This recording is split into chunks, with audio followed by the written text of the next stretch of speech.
All right, part three. Fuck me days. Yeah, we One just of keep one of we, these we days, I'm gonna pay Zoom. nah, man. Ride that free version as long as you can, man. That's the way to do it. Like part, I mean, we didn't have the same upbringing, but I'm guessing we had pretty similar.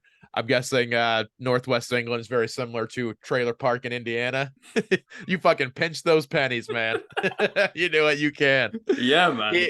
Even when things are starting to go better, it drives my wife insane on because it's only on certain things, like things that I like my video game collection. Mm, I'll spend money for some good stuff. I want good mm. quality. I want all that. But then I'll want to get like generic mac and cheese and shit like Like that, you know? fucking Walmart own brand. Yep. I was like, why? It saves me 7 cents. I was like, Yep. it's fucking 7 cents. You're like, no, Yep. no, no, Yeah. seven Yeah. cents. California does a thing out here where you have to pay for your bags at the grocery store and stuff. Yeah, It's 10 cents a bag. get fucked. And look, I'm not trying to brag or anything.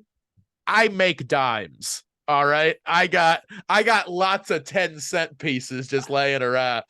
On principle, though, I will make them watch my crippled ass try to carry shit out of the store if they don't just give me a free bag. It's a principle thing, god damn it. It's like when when you like trying to get some sweets as a kid, and you just kind of like hook your t-shirt up, and you've just got like your Yep. tomatoes and your Yeah. tins just like carrying it around. You're like, what's this Yep. fucking knob doing? You're like, Yep. fuck that 10 cents. Yeah, I ain't paid shit for that.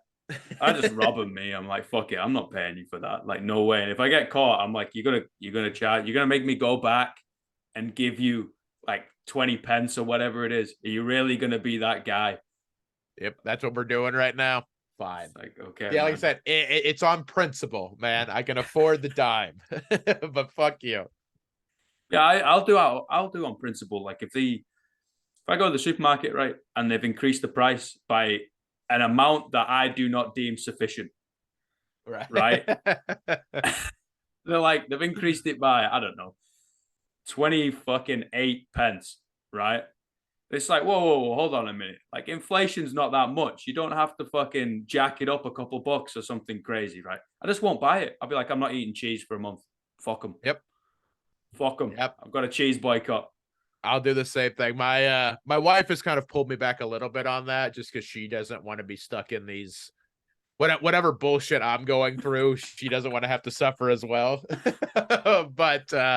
But yeah, I still have my principles on just certain things. It's weird. Like I said, I'll spend, if it's a rare video game I've been looking for a while, I'll drop $300 on it, which is ridiculous for a video game that I could emulate for free. But like for me, this brings some joy to me. This is part of I'm getting this physical collection. I've really dealt with it. I'll spend for that nice thing. Mm. But fuck, man, dime for a bag, go to hell, man. That's It's not certain working for me. it's certain things, isn't it? You know what I mean? Yep. Like you certain things you'll be like, okay, well, you pay for what you get, and I Yep. understand that, no problem. And then other things you're just gonna have the tightest asshole. It's gonna be like a fucking Yep. duck in water, you know? Yeah. Yeah. I've started to loosen on certain things, like I'll buy nice shoes now. Oh. I don't have any real stuff like clothes and car, those type of things. If people are into that shit, that's awesome. Have fun. Mm. I don't find any joy in the clothes that I wear. Like that doesn't matter to me. I don't attach my personal self-esteem into that stuff. Mm. So I used to just buy like, oh, my shoes are falling apart. I'll buy a $20 replacement pair, from Walmart and be done with it. And then have to replace it in 4 months or whatever. And because I didn't care. I don't care about the looks or the style, whatever. It's for me, it's a functional thing. You and me I both, have man. I have started to put more money into that just because when you're poor, you can't really worry about quality. Mm. It's what you can afford. Mm. Like, did I like the $20 shoes? Probably not, but I had $20. Yeah. I didn't have $120. So, but now, I'll spend that money and those shoes might last for 3 years now instead of, it's, I'm not the first person to come up with this concept, but being poor is expensive Mm-hmm. because you just have to like, okay, instead of buying one really nice pair of boots for $200 one time that are going to last you 5 years, I'm going to pay $50 for the boots I can afford now that I have to replace every 6 months. And so at the end of the day, you've spent more money on that shit because you can't afford the good stuff. Like I'm trying to do better of like, if now that I can, I'm doing okay. Get some shit that has some decent quality just so I don't have to replace it every every other week. Yeah, man. And then, you look after it. It's going to last you fucking forever, Like, it's the same with like when I talk to gym owners and for gym equipment, right? They buy shit bars. Like, you buy shit, you buy twice. At Yep. the end of the day, like, it's like that's not going to last long, man. Like, you're slamming these things everywhere. People are not going to want to pay you as much as you're charging because you got shit gear. And it's like, no, you got to fork out. Like, unfortunately, you got to do it. But if you look after it, it can last you a long, long ass time. Yep. It saves you in the long run. It just having that capital up front. Yeah, unfortunately, which, well, Don't always have. Yeah. Sometimes you got to rob that bank, metaphorically speaking, of course. Yep. Yeah, of course. Yeah, sure. Yep. Walking in with a ski mask on and a super soaker and a Nerf gun, you know what I mean? It'd be like, everybody down. Unfortunately, I can't do that. I have a very unique look. Even if I wore a mask, they would still know it was me. They'd be like, Ryan, what are you doing? Come on, dude. Like, oh man. This is third time this month, man. Come on. Yeah. Sorry. Your mom owns the shop. Dude, I got two more questions, and it's kind of like the final three, I guess, all linked together. So, question number 2 is, what is the greatest piece of life advice you've ever received? This it was very specific for comedy at the time, but I've been able to use it in other parts of my life. Leave it at the door. For a lot of stuff. So for comedy wise, how it was always explained to me, because like early on when you start comedy, you're gonna suck. You'll have some good sets, you'll have some really bad sets. It's just part of the learning to do it. Early on, I would get very in my head about if I bombed, it would bother me all week. I would stew over that. I can't believe how bad I was. I suck so hard. Someone kind of told me, hey, if you have a great set, leave it at the door of the venue when you leave. If you bombed your ass off, leave it there. And that's kind of how I'm not always successful, but I try to live my life that way as well. Like I have an argument with somebody. When the argument's done and I walk out of the, it's the cliche, don't go to bed angry if you want to have a successful marriage, like that kind of stuff. But like to an extent, that's like important. It's like, don't stew on that shit. Cause like, it's going to make you mad. It's getting you upset. They don't know that you're still pissed off, that you're furious, that it's ruining, like it's only affecting you. And so I try to do that. If things need to be said, if we need to have an argument, if we need to hash this shit out, let's fucking do it. And then once we've done it, and we've come to some kind of understanding, it's fucking over. Leave it at the door. We're done.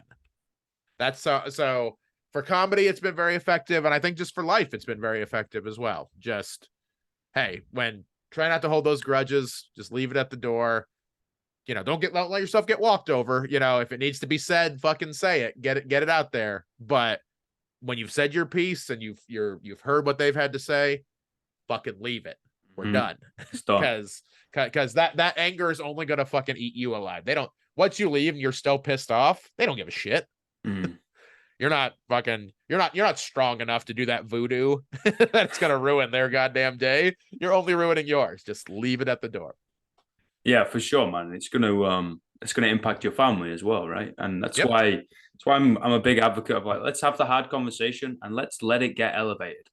Let's let it fucking the room get a little, whoa, this is gonna get a bit handsy here, and like obviously not get violent. That's not what I'm saying, but like sometimes people just get a little irate and get really passionate, and I'm like, let that shit out, because if you don't and you try and be super civilized all the time and be like, oh well, I think this, and maybe it's okay, maybe it's just me. I was like, you're gonna fucking take it out.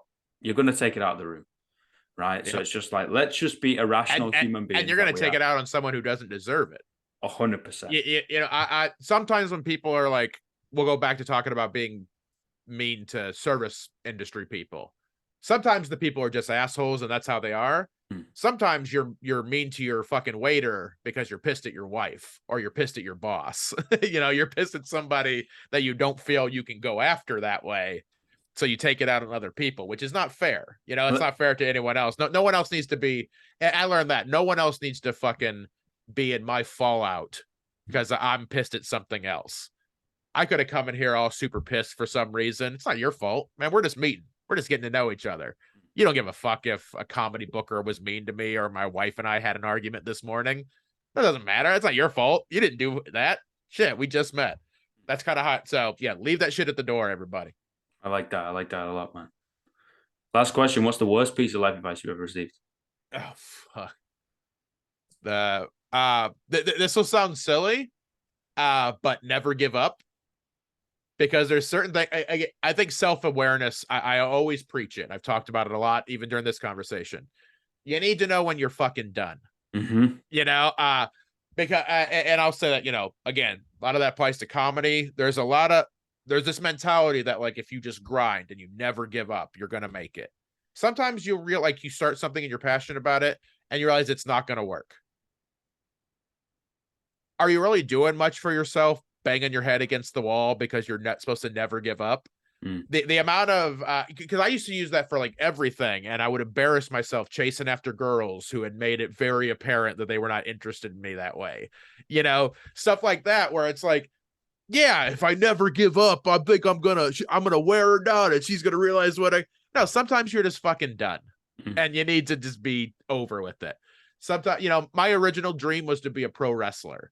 That was the dream. I loved pro wrestling way more than I loved stand-up comedy when I was getting into it. Pro wrestling was the dream. It was too rough on my fucking body. I trained for a few months. My back couldn't take it.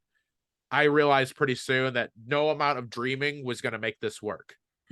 Physically, I had to give up or I was going to paralyze myself. That's just how it was. And there's some people that be like, why'd you quit? You shouldn't quit. Never give up. Never give up on your dreams. No, I pivoted my dream. I love stand-up comedy and it's provided for my family. It's provided for me.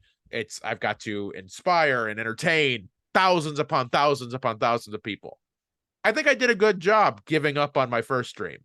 So, I would say, you don't give up at the first sign of something being tough, but have that self-awareness. Not everyone's meant to do everything.